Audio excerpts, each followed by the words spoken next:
நம்ம சேனல் தொடர்ந்தாப்புல நீங்கள் வீடியோக்குள்ள பார்க்க நினச்சிங்க இதுவரை நம்ம சேனலை சப்ஸ்கிரைப் பண்ணுங்க கீழே பெல் சிம்பிள் இருக்கும் அதையும் கிளிக் பண்ணுங்க.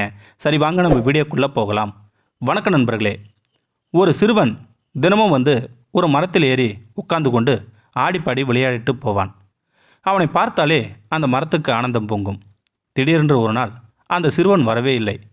மரமும் அவனை எதிர்பார்த்து காத்திருந்தது. சில நாள் கழித்து அந்த சிறுவன் வந்தான். அந்த மரம் சந்தோஷத்துடன் அவனை பார்த்து, ஏன் இவ்வளவு நாளா என்னை பார்க்க வரல, உனக்கு என்ன பிரச்சனை என்று கேட்டது அந்த மரம். என் நண்பர்கள் எல்லாரும் அழகழகாய் பொம்மைகள் வைத்திருக்கிறார்கள், ஆனால் என்னிடம் மட்டும் ஒன்றுமே இல்லை என்றான் அவன்.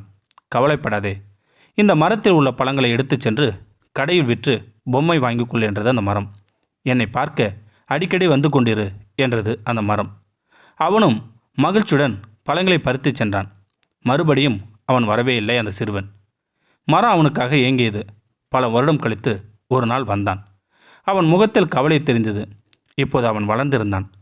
அவனை பார்த்ததும் மரத்துக்கு ஏக சந்தோஷமாக இருந்தது. வா வா, என்னிடம் விளையாடு, இந்த கிளையில் ஏறி அமர்ந்து பாட்டு பாடு என்றது அந்த மரம். அதற்கு அவன் சொன்னான், இல்லை, இப்போது வயதாகிவிட்டது எனக்கு மனைவி குழந்தைகள் உள்ளனர். ஆனால் நாங்கள் வசிக்க சொந்தமாக நல்ல வீடு இல்லை. வீடு வாங்க என்னிடம் பணமும் இல்லை.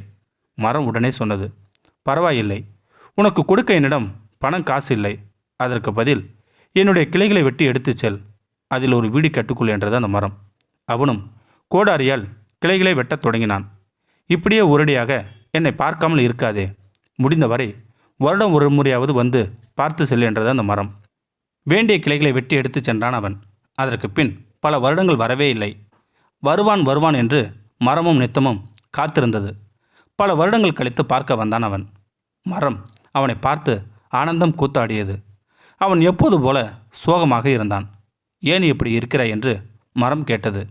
என் மீன்பிடி படகு உளுத்து விட்டது. படகு இல்லாதால் மீன் பிடிக்க முடியவில்லை. அதனால் எனக்கு வருமானமே இல்லை. நாங்கள் ரொம்ப கஷ்டப்படுறோம் என்றான் அவன். மரம் துடித்து போனது.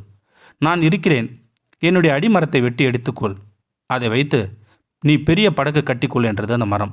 அவன் அடிமரத்தை வெட்டும்போது, மறக்காதே, வருடத்திற்கு ஒரு முறை என்று இல்லாமல் எப்போதாவது என்னை பார்க்கவா என்றது அந்த மரம். ஆனாலும் அவன் வரவே இல்லை. மரத்துக்கு நம்பிக்கை மெல்ல மெல்ல மறைய ஆரம்பித்தது. அப்போதுதான் அவன் வந்தான். தலையெல்லாம் நரைத்து கூன் விழுந்து மிகவும் வயதான தோற்றத்துடன் அவன் அந்த மரத்திடம் வந்தான். அவனை பார்த்ததும் மரத்துக்கு அழுகியே வந்துவிட்டது. இப்போது உனக்கு கொடுக்க என்னிடம் பழங்கள் இல்லை, கிளைகள் இல்லை, அடி மரமும் இல்லை.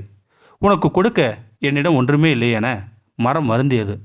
அவன் சொன்னான், நீ பழங்கள் கொடுத்தாலும் அதை கடிக்க எனக்கு பற்கள் இல்லை. வீடு கட்டவும் படகு செய்யவும் என்னிடம் சக்தி இல்லை. எனக்கு இப்போது ஓய்வு மட்டுமே தேவைப்படுகிறது என்றான் அவன்.